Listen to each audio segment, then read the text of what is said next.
France کے اندر رسول اللہ صلی اللہ علیہ وسلم کے توہین میں معاذ اللہ ثم معاذ اللہ حق کے چھاپنے کا اعلان ہوا.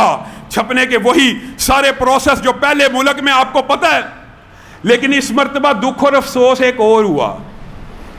ان بدبختوں کی تو یہ عادت ہے، اور امام مالک نے یہ بات کہہ دی ہوئی ہے، چاہے آپ غصہ کریں جو مرضی کہیں، اس امت کو مر جانا چاہیے کہ کائنات کے اوپر، دھرتی کے اوپر اس کے نبی کی اگر کوئی توہین کرے اور توہین کے بعد امت اس کا بدلہ نہ لے سکے تو مر جائے. وہ امت کو زندہ رہنے کا حق نہیں ہے. آپ کو یہ باتیں سخت لگتی ہیں، متعصب لگتی ہیں، تکلیف دے. رسول اللہ صلی اللہ علیہ وسلم کی حرمت جب تک بندے کے جان و مال سے بڑھ نہ جائے، بندے کا ایمان کامل نہیں. آج ہمیں صبر کے دراسے دیے جاتے ہیں اور دکھ ہوا ہے. ایک بندہ اردا سرائی کرے، آزادی اظہار کے وہ ضابطے اور قوانین وہاں پہ بھی موجود نہیں جو آپ کو ظاہر کیا جاتا ہے. جائیے یورپ کے اندر بھی جو جج کی توہین کرے گا تو انہیں عدالت لگے گی. یورپ کے اندر بھی فوج کے خلاف جو بندہ فوج کے خلاف بات کرے گا غداری کا مقدمہ ہوگا. یورپ کے اندر بھی ملک کے خلاف بات کرنے والے پہ مقدمے ہوں گے. پیرنٹل کنٹرول کے سسٹم انہوں نے بنائے ہوئے، الٹا سسٹم.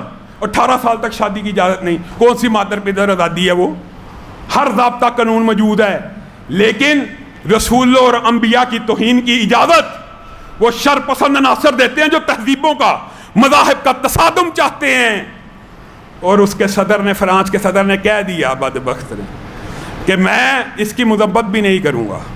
میں یہ جو توہین میں خاکے چھاپ رہا اس سے مطالبہ کیا گیا اس کی مذمت کیجئے، اس کو بند کیجئے. اس نے کہا میں نہیں مذمت کرتا، یہ مسلمانوں کی غیرت کا ٹیسٹ ہوتا ہے.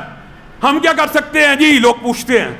اللہ کی قسم ہم بہت کچھ کر سکتے ہیں. اگر ہمارے اندر اخلاص اور رسول اللہ کی محبت کا جذبہ، کیوں نہیں کر سکتے؟ بتائیے. لوگ کہتے ہیں جی ہم کیسے؟ اور بھائیو، فرانسیسی پروڈکٹس کی ایک لسٹ بناؤ. جید پڑھے لکھے لڑکے دیکھیں کہ فرانس سے کون سی پروڈکٹس آتی ہیں، اس کی تشہیر کیجئے کہ اگر رسول اللہ سے محبت ہے تو آج کے بعد سے نو ٹو فرانسیسی پروڈکٹس ہونا چاہیے. آج کے بعد پاکستان میں کوئی مسلمان، یہ صرف پاکستان کی بات نہیں ہے، فرانسیسی مصنوعات کا بائیکاٹ، یہ مہم عالمی طور پہ چلنی چاہیے، امت پوری کے اندر چلنی چاہیے. ہیش ٹیگ بنائیں، سوشل میڈیا کو اٹھائیں. یہ مال کے ملک ہیں، یہ پیسے کے پجاری ہیں. آپ صرف اتنی ہی مانی غیرت کا مظاہرہ کر لیں کہ میں حلف دیتا ہوں قرآن کے اوپر. آپ کو یاد ہے ایریل کمپنی نے ایک مرتبہ اسلامی آیت کو نشانہ بنایا تھا.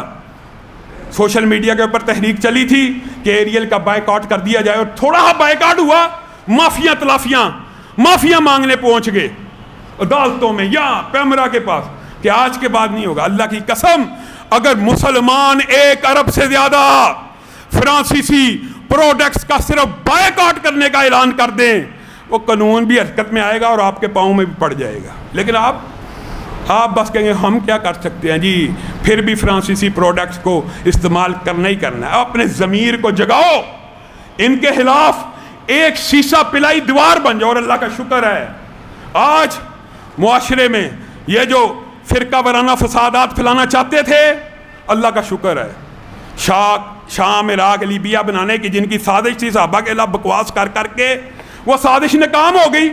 کس طرح؟